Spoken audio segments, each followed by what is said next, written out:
serbisyo sa Diyos, bayan at sa ibang tao. Mga katagang sumpa ng bawat Boy Scout nang sila ay naging miyembro ng Kapatirang Scout ng Pilipinas. Isang organisasyon na naglalayong hubugin ang bawat tao na maging isang responsableng mamamayan at mga karapat-dapat na liderato sa hinaharap. Ang pagiging isang scout ay hindi madali. Kailangan mo munang dumaan sa matinding training at lampasin ang iba't ibang pagsubok upang tumaas ang ranggo.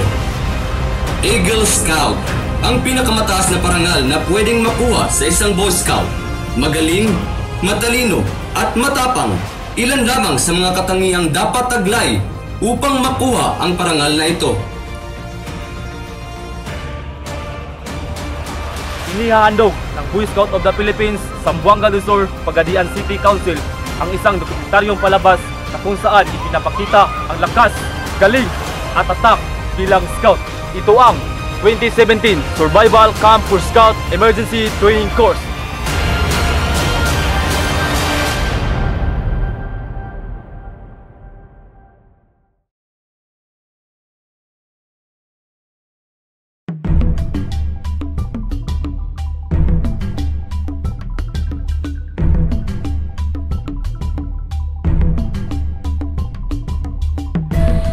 Dito sa BSP Camp Dao, Pagadian City, kasalukuyang nagtitraining ang mga scout ng Zamboanga del Sur, Pagadian City Council.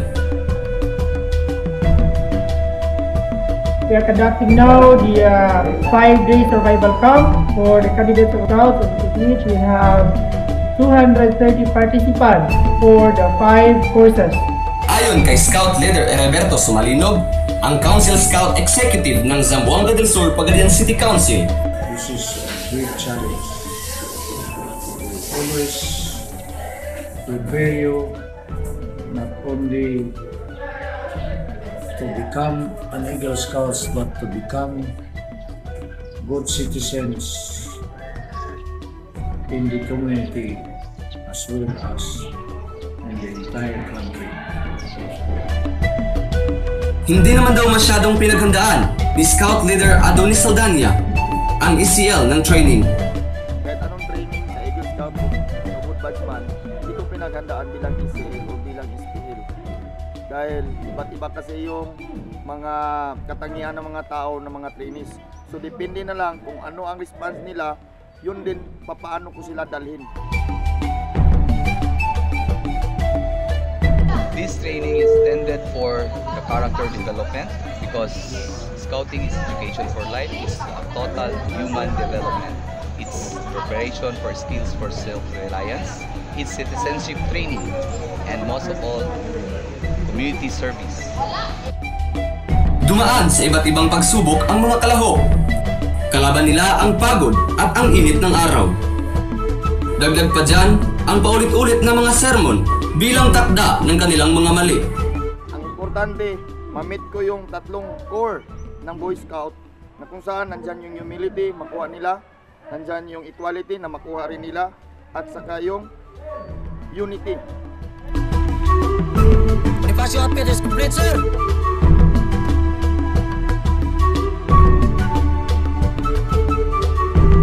We can learn many things, to be responsible, to be a good leader, to be a good citizen.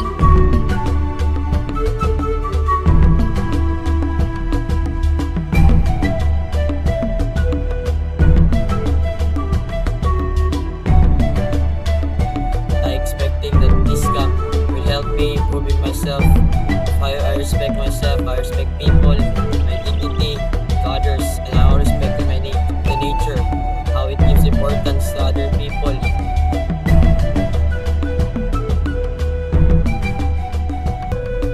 Kung sino man ang mga mag-survive nito, just na maging quality, kahit ang dami nila, pero ang output nila, ang resulta ay maging kwalidad.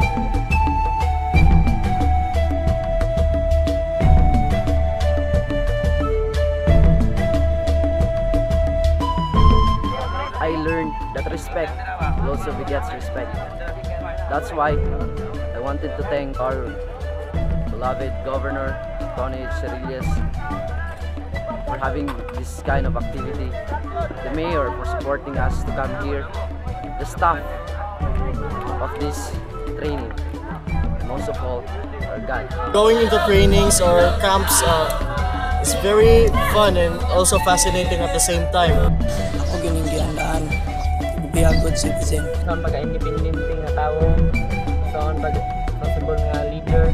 So dako kay nagkatabang ni training sa kuha kay na-disiplina ko o develop ang ako ang leadership skills. So sa magpasalamat ko ni Governor Antonio Cerilis at to all staff. Thank you.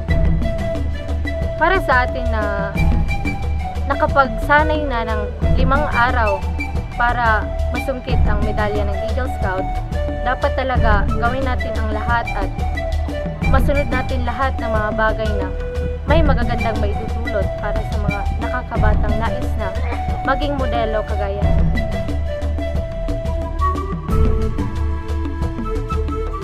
Pagiging isang Eagle Scout ay isang mahirap na trabaho. Dapat ang lahat ng Eagle Scout ay disiplinado upang ang lahat ng Scout ay susunod nito. Buhay na buhay ang kanyang motto na laging handa at nasa kanyang puso't isipan ang pagtulong sa kapwa sa kahit anumang paraan.